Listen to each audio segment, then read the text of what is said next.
Hey everyone, and welcome to this week's episode of the DVC show.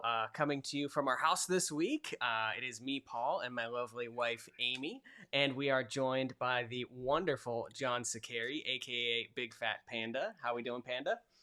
Good, man. How are you? Hi, Amy.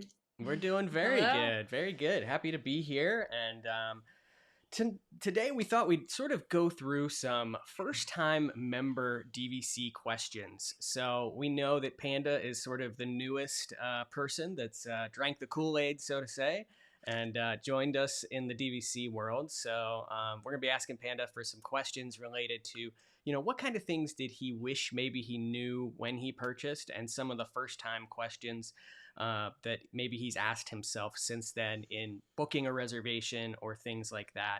But before we get started, as always, please, if you love our content, subscribe to our YouTube channel and show some love to our sponsors over at the World of DVC. DVC Resale Market, if you are looking to buy a Disney Vacation Club contract, add on to your membership, or potentially you're looking at selling your contract. The holiday season is the best time to probably buy a contract or surprise your significant other with a contract, maybe. I did that once before with a Grand Floridian contract.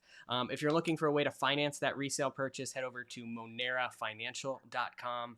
And then also, if you're looking to maybe try before you buy, rent out some Disney Vacation Club points, stay in a DVC villa for a fraction of the cost, or potentially rent out your unused points, head over and visit the friends over at dvcrentalstore.com. But so like I said, yeah, we wanted to sort of start this morning just talking through a couple news updates that have happened since our last show. As a reminder, I know in a previous show about 2 weeks ago, we talked a little bit about annual dues. Annual dues are going to be due. So essentially your payment is going to be due on those annual dues coming up on January 15th of 2023. And remember, you've got a couple different options in terms of paying those. You can subscribe to the monthly payment plan. You can pay them all at once. Or our personal favorite, we were counting our Disney gift cards the other day and trying to add up how much we've saved up over the course of the year. Panda, this is like your first annual dues season. So are you ready for this? Are you excited? Is it like, oh I no? Nobody is I excited. paid them immediately when they gave me the bill, so I didn't have to worry about it. But the way you're talking about paying them all at once with gift cards, all of a sudden I'm hearing from so many friends, they buy these gift cards at like BJ's that give them 5% off, and they get 5% off of this, and somehow they save money on their dues because of these gift card things. Yeah, so actually on Black Friday, I Yeah. was up at midnight waiting for Sam's Club to come out with their Black Friday discount on Disney gift cards. Now, last year I did this, and it was like 3 seconds, gift cards gone. Failure. Absolute failure. This year, I had absolutely no problem getting the gift cards. And actually, I woke up at like 8 o'clock later that day, and they were still available. Yeah. So Now you could only get two, right? you could get two, I think it was two $100? $200 gift cards. So $400 total, but on each gift card, you were saving like $25 to $30, I think. So again, a significant savings. And if you take advantage of that coupled with like credit card benefits, cashback bonus, any of those type of things, then you can really like add up a significant amount of savings over the course of the year. So Yeah, and there's other options like Target has 5% off their gift cards when Yep. you use a Target Red card. You use Sam's Club. What Panda said. Is it BJ's? BJ's, Yeah, wholesale. So Yeah. there's a lot of options out there, and it does. I mean, a lot of people were like, well, why do that? Because it's a lot of work for a little payoff. If your annual dues are like $2,000 to $3,000, Mhm. or even 1,000 or more, you can still save enough for a nice dinner at Disney, or Yeah. everything counts. So Yep. Every dollar counts. yeah, So January 15th that's going to be the actually official due date of those annual dues. You can start applying payments to them right now, although the dues won't actually be showing for the 2023 calendar year until after they are ratified at the Condo Association meeting. Speaking of Condo Association meeting, this should go up, I believe, on Monday the 5th, and the Condo Association is later that week on Thursday the 9th. Am I correct about that date? I don't know. Panda's going, so he probably should know more than I should. The 8th, 8th, December 8th, 8th. Thursday, December 8th. And that's going to be at the Contemporary Resort. And Panda is going to head over there and cover this year's Condo Association meeting, take some notes, see what kind of juicy tidbits DVC gives us. I've given him a little bit of a hint as to what to expect from this meeting, but I'm curious, like going into it, Panda, like what are your initial thoughts? Are you excited for it? Have I I told you too feel that much? nope. My impression is there's going to be 5% good takeaway and 95% people just complaining about a scuff mark on the corner of a counter, stuff like that. You're pretty spot on. I would take down that percentage maybe to like 2% of anything pertinent that actually comes out of that event. Last year was the first year that we actually got to go to the meeting, and I thought it was. Well, so we didn't. Last year was different because we were coming out of the pandemic, and we just didn't get a whole lot of news.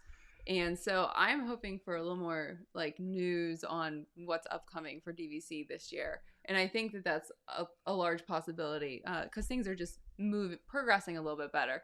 But the Q&A is where it's really interesting. And I don't want to knock on any members, but it was interesting. I mean, there was some upset members. And unfortunately, if you do go and you ask questions, they will only actually respond to budget related questions. So if you're asking questions about other things, they're going to deflect and let you know that you'll need to, you can send in feedback online or, whatever. But that's just something to be aware of. yeah, very specific to the questions, and a lot of I would say a lot of members that have been members for quite some time that remember how Disney Vacation Club used to be, and they're expecting it to always be that way. And there are changes that are being made, and each and every year is a little bit different. So, but as always, fun to sort of cover that event, see if we get any juicy tidbits, maybe some more images of the Polynesian Tower or stuff like that.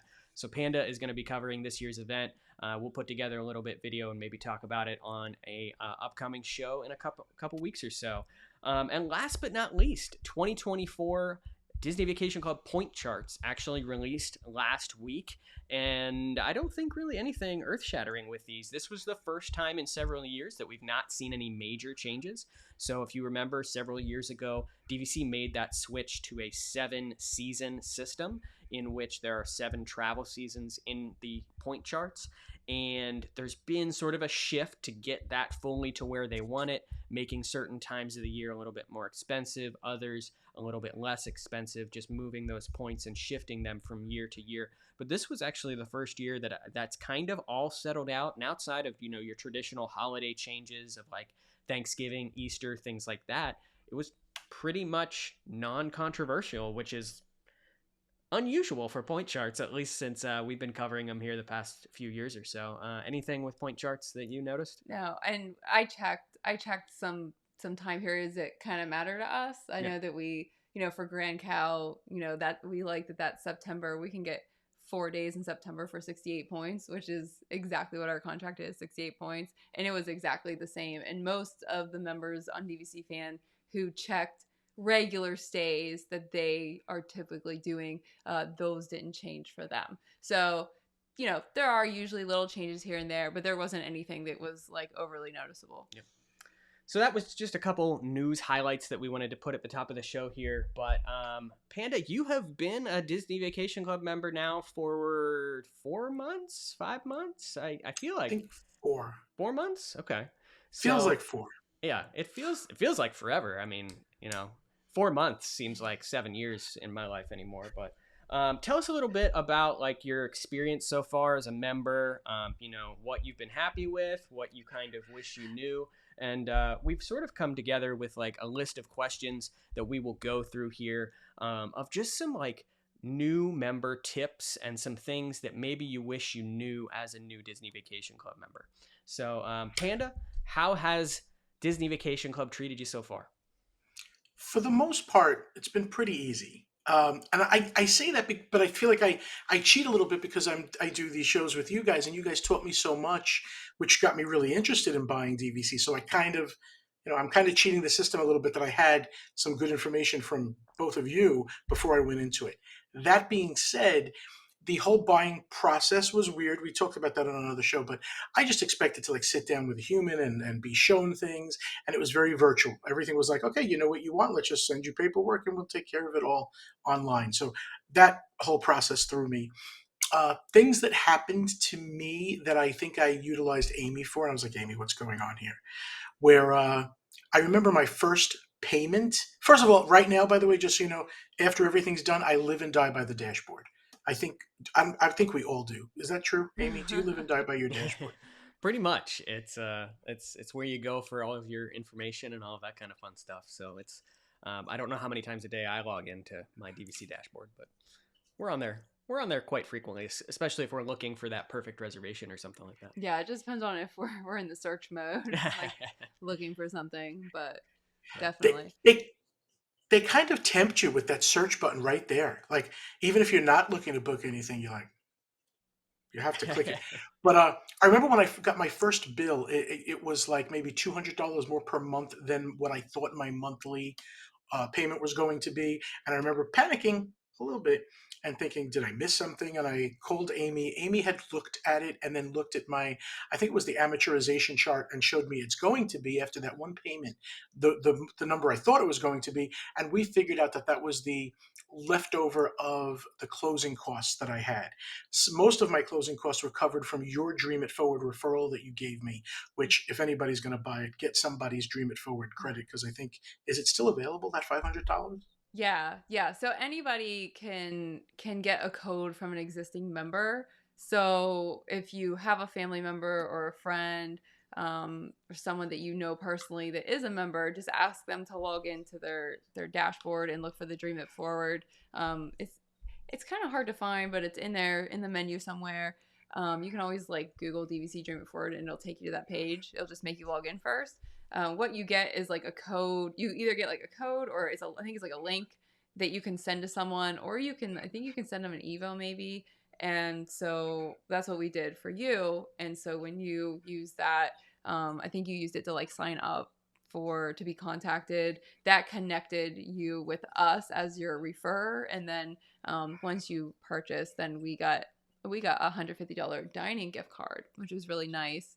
And then you got $500 off, which covered, most of your closing costs. The closing costs for direct are around like what, $700 ish.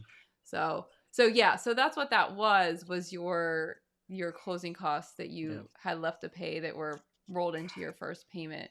The Dream It Forward really is a nice, like, if you're looking for an additional savings off that initial purchase, then that extra $500 is going to go a long way. And I think that gets to the crux of one of the questions we wanted to cover today, which was a lot of people just look at that flat rate per point cost and they fixate on that, but there are a lot of other fees, whether you're buying direct or resale, that you need to consider and that you're probably going to be paying cash for with that purchase when you initially make that purchase and your first payment or two.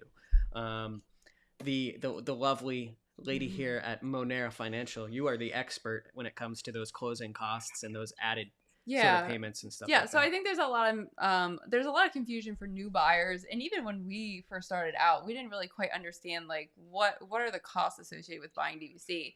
And it's a little different if you're buying direct versus buying resale, if you're financing versus paying cash. But it's important to keep in mind that, if you're paying cash, first of all, whether you're buying direct or resale, you're obviously going to be responsible for the purchase price, which is the amount of points times the price per point. That's the purchase price. And then you're going to be responsible for closing costs. And those are things like title company fees, taxes, stuff like that, recording fees and things like that. And those closing costs are going to vary based on if you're paying cash. If you're financing, there are going to be probably some more closing costs associated with financing. There's more taxes associated with having a mortgage, on your property. And then if you, regardless of whether you're going direct or resale, usually there are annual dues that you have to pay for, and that just depends on what points you're getting and when. So with a direct contract, remember this happened to us. We got points from our boardwalk contract. Mm-hmm. Like we got the current use year points, and then we closed, and we didn't realize there was an annual dues bill sitting there in the web on the web, in the login for us. We didn't know, like, I don't know if they just didn't tell us, or it was just buried in the paperwork. But that's something you need to keep in mind of. And with a resale purchase, the annual dues are part of your total cash that's due at closing. But with a direct, you actually, I believe, you close and then you go and pay those a little bit later. Yeah. And so that's always something to keep in mind. So the main three things are the purchase price, the annual dues, and the closing costs. But if you're financing, you're obviously not paying the whole purchase price at once. So typically, if you're financing, in place of a purchase price, you're doing a down payment on that purchase price. And so what you bring to the table just depends on what down payment. Is it a 10% down payment? That's 10% of the purchase price.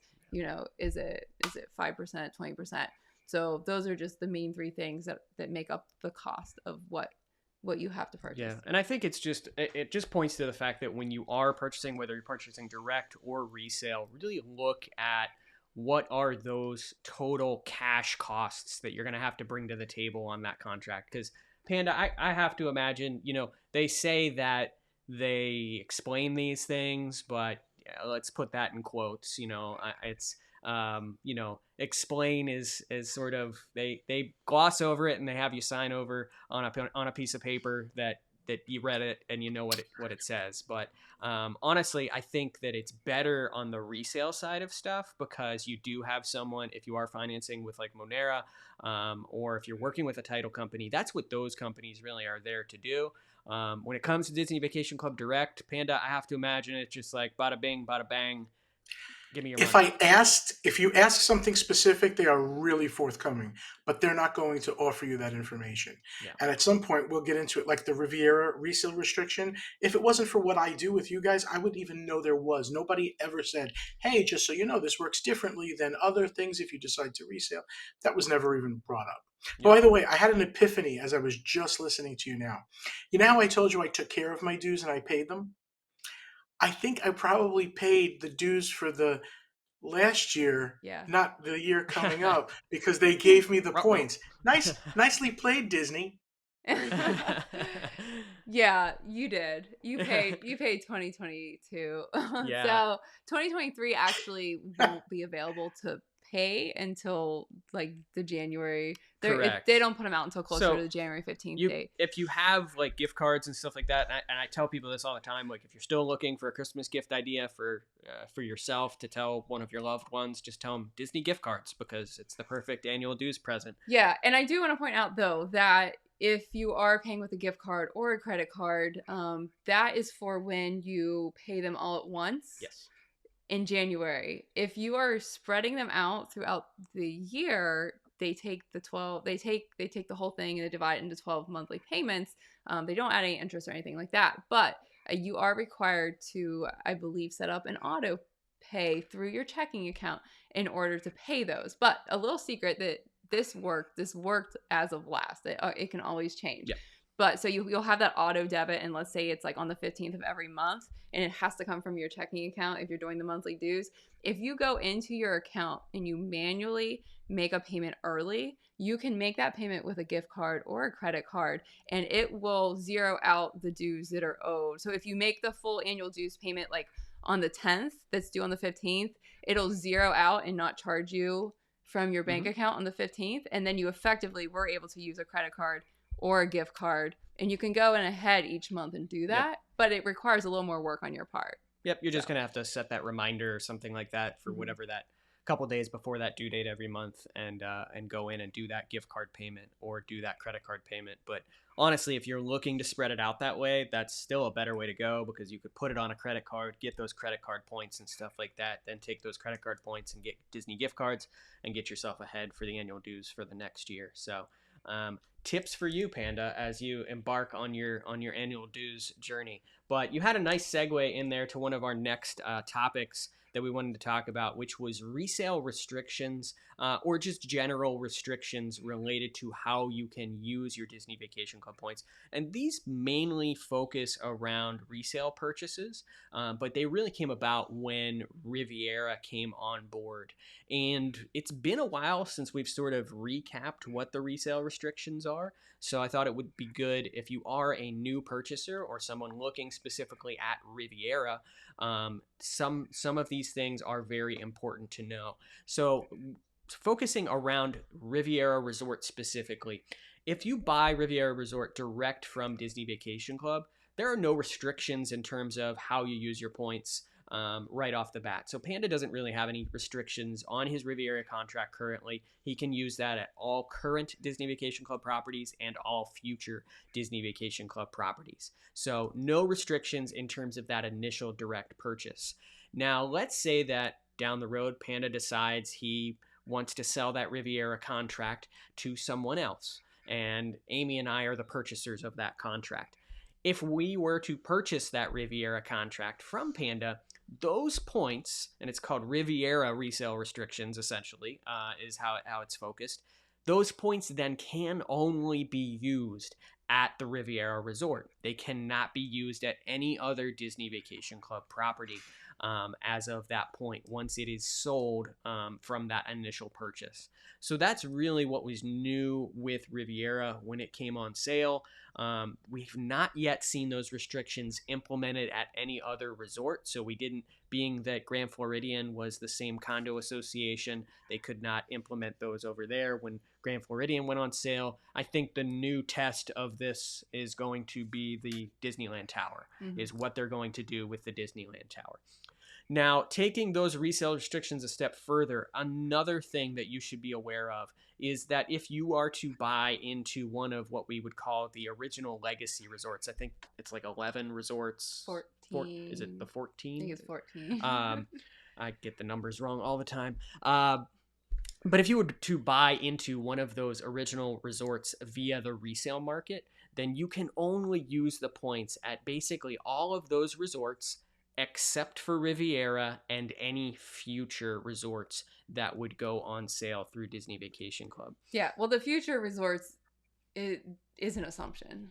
Correct. Based on current... Based off the of how the current language climate. is currently written. Yep. Yeah, that you wouldn't be able to use if you bought, Bay Lake Tower resale right now, that you couldn't use it on maybe Disneyland Tower. We're making that assumption based on, current evidence, but things can always change. But yeah. And I think that harkens to what we always tell people, which is just buy where you want to stay.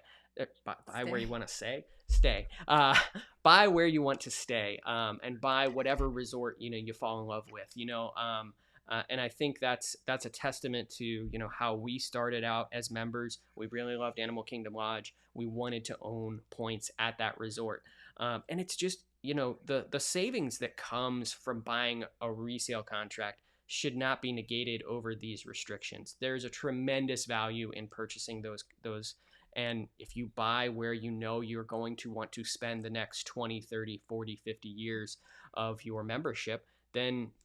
And that's Panda. That's why you bought Riviera, Yep. despite... Yeah, and I don't think anybody buys with the intention of selling. Like right now, I'm using my points to Contemporary in December. I'm using them everywhere. I don't think I'm going to ever sell it to someone that can then only be in Riviera. So I guess that's why it seems like a good thing to Disney, because they know you don't plan on that when you're purchasing it.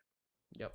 And you had mentioned earlier, Panda, when we were talking, and I know I mentioned like the length of the contract. So the length of the contract that you purchase with Disney Vacation Club is specific to the number of years left on that resort's DVC association. So like when Riviera first came online, it was a contract for 50 years from the date it actually started. And now we're in 2022. It's been selling for 3-ish. 2019, I believe. Yeah, so December. So now it's a 47-year contract if you were to buy in as of today. And those numbers just keep ticking away. That's why you hear us talk about 2042 resorts.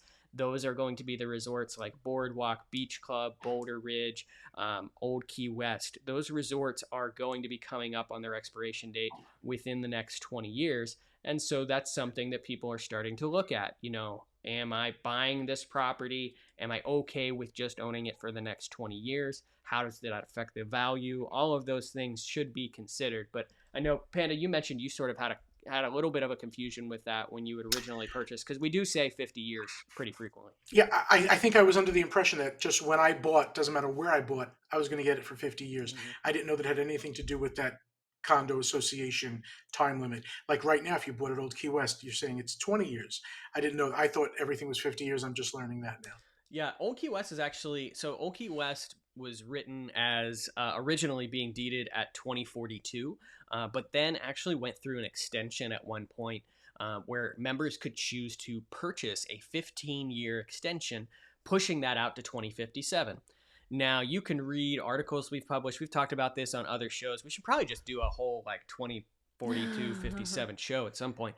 But there's a whole debate about how they handled that, in which they kind of botched the legality of it. I'm not a lawyer. I don't have any official technical terms. You can read about it on Disboards or other places. But essentially, there were people that signed off and took the deal to get those 15 additional years, and there were people that weren't. And the real question at the end of the day is, what are we going to do with those people that didn't? Because we essentially just extended the condo association by 15 years. And so they've gone after those people and trying to get them to sign quitclaim deeds stating that they have to give their interest up in 2042. But I think the interesting thing, they know that there's an issue there because they just keep buying Old Key West back and flipping those contracts to 2057. And I think they just want to try to get most of that resort as possible to 2057 by the time we get to 2042. I think they will just have to wait and see what happens, because there's going to be a lot of 2042 still out there. Yep. And I think a part of the problem when they offered the extension was they offered it too soon. Yep. You know, a lot of people weren't thinking that far in advance, because at the time, I don't remember exactly when it was offered, but you know, this was like, hey, you know, do you want this extended, you know, 30 years from now? And at or that whatever? time, everybody's like, well, we just bought it. Like, yeah. I don't know. So it was really, from what we've heard from sales agents there at the time, it was kind of difficult to sell people on that extension because it'd be like asking Panda right now, do you want to buy an extension on Riviera, you know, for Panda? another 15 years? Like, you don't It's like asking a 10-year-old if they want life insurance. Yeah, That's a good analogy. That's a pretty good analogy. Panda, give us some other thoughts. Anything we've missed so far in talking about some of the things you've experienced as a new member? Well, you know how I said we live and die by this dashboard, and sometimes you just love like looking at it and go, oh, there's my future stays. How nice that's going to be. I did one where I had the contemporary for the night that I wanted. I wanted to add a second night to it, so I waitlisted it. Within 2 weeks, the waitlist came out and it was there. But now I had two separate reservations for the exact same room for one night after the other, and I'm OCD. I could have just left it. I'm sure it would have been fine. And I could have told them at check-in, can I stay in this room?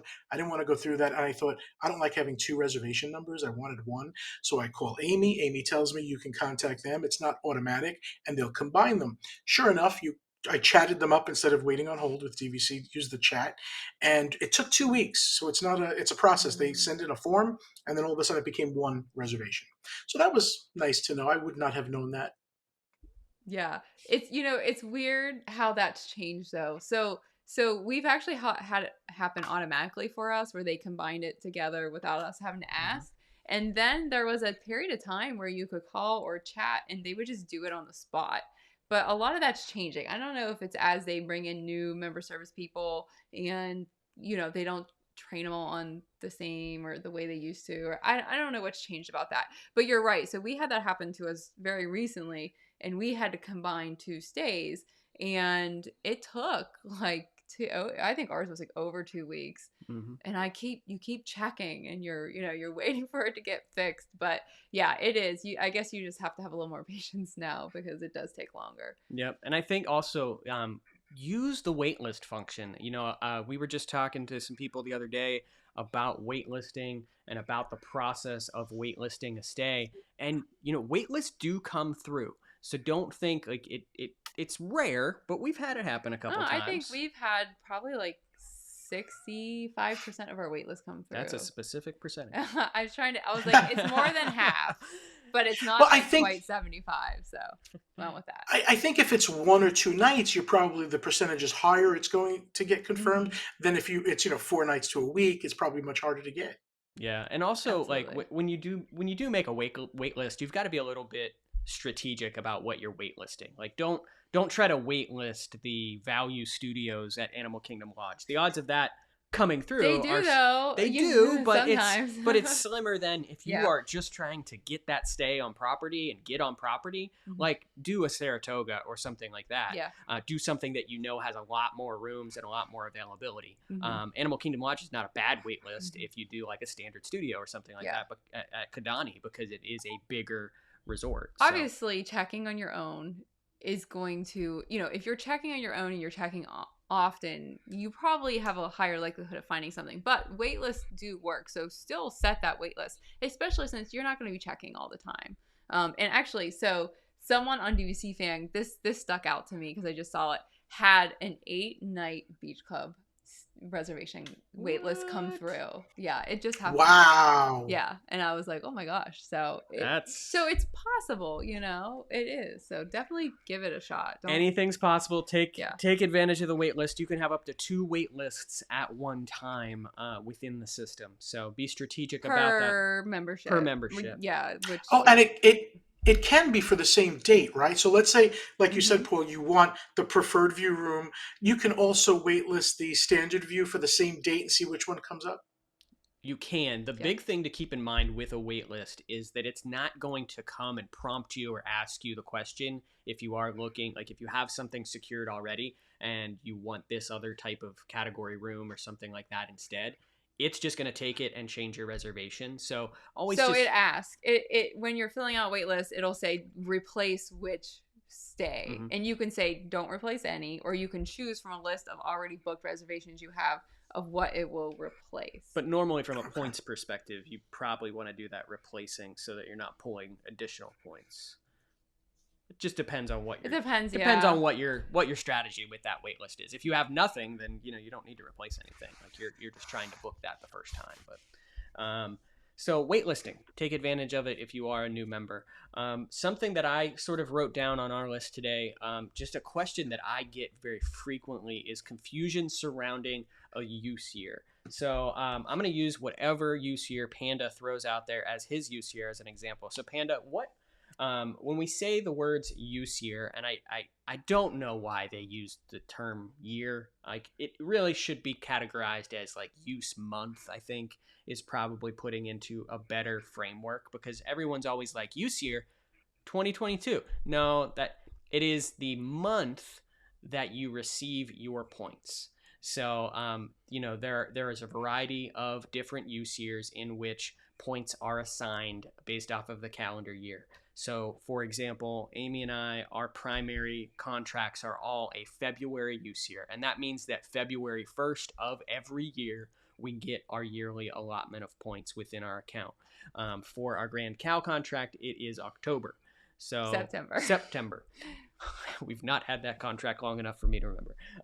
But it's important to know when you receive your points every year, but it's also important to know how you can use those points and when you can use those points. So Panda, what is your use year? Okay, I think it's December, but I'm not sure. Oh yeah, you got the fun one, my friend. You got the fun one.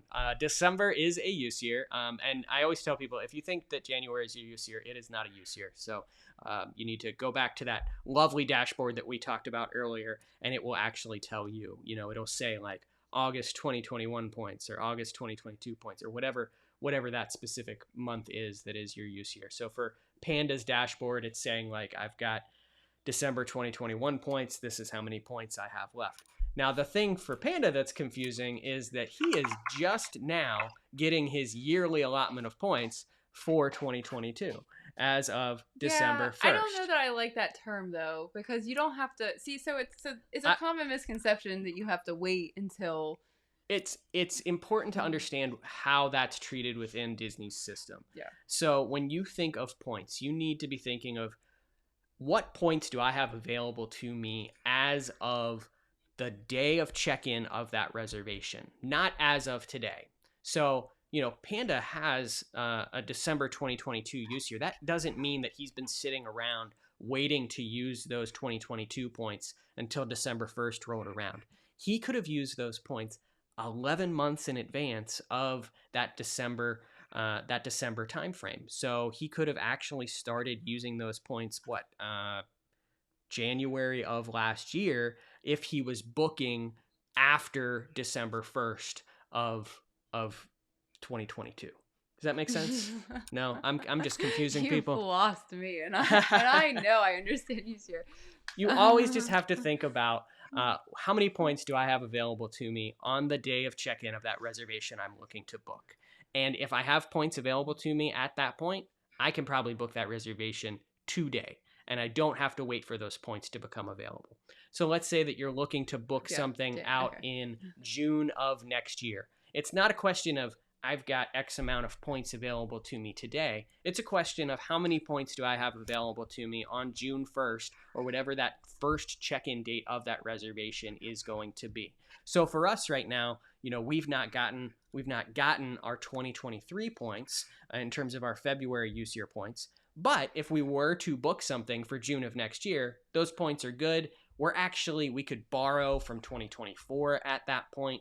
So use year is very complicated and very complex, and I feel like I could just ramble on for like an hour and a half about, Panda looks confused, so. So I just always look at use year as this is the bucket of points you're using for these particular days. And so that's how I look. So I want to book something for, let's say July 1st of 2023. Then I'm like, okay, what bucket of points do I need to pull from for this July 1st, 2023, stay? And since we have mostly a February use year, what does July fall in? So July 1st falls in our 2023 use year. So I need to use the bucket of my 2023 use year points. That's kind of how I rationalize it. Come back next week. We're gonna have multiple buckets here. We're just gonna we really do need to do a whole show on use year, because I'm looking at mine and I don't quite get it. So December, I think, is one of the worst. And not in terms of obviously your use year matters because it depends on when you travel. So for Panda likes traveling in December, in Christmas time, then December is the perfect use year, right? Because, it's early in your use year that if you're booking a December trip, if you have to cancel it, then you still have lots of time before your banking window and stuff like that. And that's why use year matters. But for me, December, I'm glad it's not our use year, because basically every single month except for the month of December is in a completely different actual year. Yeah. Right? So December 2023 is the only actual 2023 month that's in your 2023 use year. Everything else is in 2024. So I just think that is really confusing. Whereas February, which is our main use year, we get most of the normal year in it. So, but yeah, I think use year just deserves its own show, because it just, I think a lot of people can get confused by it, and we were when we first started. Yep. So 2 things I'll throw out there. First off, if you want us to do an entire show on use year, maybe we'll come up with some graphics and stuff like that to help explain what use year is. Let us know in the comments of this YouTube video that you would like to see that you would enjoy sort of that educational content, and we'll make sure to sort of come up with that. Yeah, visuals are important. You were a teacher. You can make some buckets. Some buckets, some colorful buckets, and all kinds of stuff. The second thing I was going to throw out there is that if anyone is just bored off their gourd at home right now, please count the number of times we've said use year in the past 5 minutes of this show, because that would be a hilarious number to actually come up with. So I think on that confusing. It's a hard word. Well, let me end us with one note. Yeah. I know I don't have to be a salesman for DVC at all, but can I tell you, we really didn't know if it was going to be right for us. My husband and I, we didn't know if it was worth it. I can't tell you, when we're at these resorts now and we're having a good time, and I'm going December 20th to the Contemporary because we're doing a Christmas party. These are things we would not have done. I know I'm still paying for it somehow.